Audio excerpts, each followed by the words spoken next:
Comment un homme paraîtrait-il juste devant Dieu? Comment un pécheur serait-il pur? Ce n'est que par Jésus-Christ qu'il est possible de se mettre en règle avec Dieu, de parvenir à la sainteté. Mais comment aller à Jésus? Ils sont nombreux ceux qui, avec la multitude convaincue de péché au jour de la Pentecôte, s'écrient « Que ferons-nous » Les premiers mots de Pierre en réponse à cette question furent « Répentez-vous ».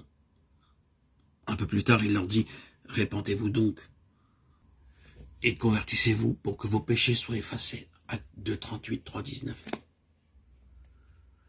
La repentance comprend la douleur d'avoir commis le péché et le délaissement de celui-ci. Impossible d'abandonner le péché avant d'en avoir vu la gravité. Point de vrai changement de vie jusqu'à ce que l'on se soit détourné du péché de tout son cœur. Ils sont nombreux ceux qui ne comprennent pas la véritable nature de la repentance. Beaucoup de personnes gémissent sur leur péché et se réforment même extérieurement parce qu'elles craignent les conséquences de leurs mauvaises actions. Ce n'est pas là la repentance dans le sens biblique du terme. C'est redouter la souffrance plutôt que le péché lui-même. Telle fut la douleur d'Ésaü quand il vit qu'il avait perdu à tout jamais son droit d'aînesse. Balaam, terrifié par l'apparition sur son chemin d'un ange armé d'une épée nue, confessa son péché dans la crainte de perdre la vie. Mais il n'y avait pas en lui de repentance véritable, pas de changement de disposition, pas d'horreur du mal. Judas Iscariote, après avoir trahi son Seigneur, s'écria « J'ai péché en livrant le sang innocent » Matthieu 27, 4. Cette confession lui était arrachée par le sentiment terrible de sa condamnation et par la perspective redoutable du jugement de Dieu. Les conséquences de son crime le remplissaient de terreur. Mais il n'éprouvait aucun remords déchirant et sincère d'avoir trahi le Fils de Dieu et renié le Saint d'Israël.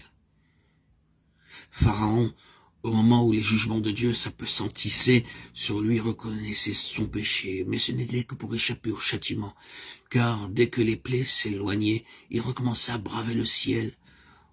Tout cela déplorait les conséquences de leur péché, mais ils ne s'affligeaient pas sur ces péchés eux-mêmes. En revanche, quand le cœur de l'homme cède à l'influence de l'Esprit de Dieu, la conscience se réveille, et le pécheur commence à entrevoir la profondeur et le caractère sacré de la loi de Dieu, lui qui est à la base de son gouvernement dans le ciel et sur la terre. La lumière qui, en venant dans le monde, éclaire tout homme. Jean 1,9 illumine les replis les plus secrets de son âme et met en évidence les choses cachées dans les ténèbres.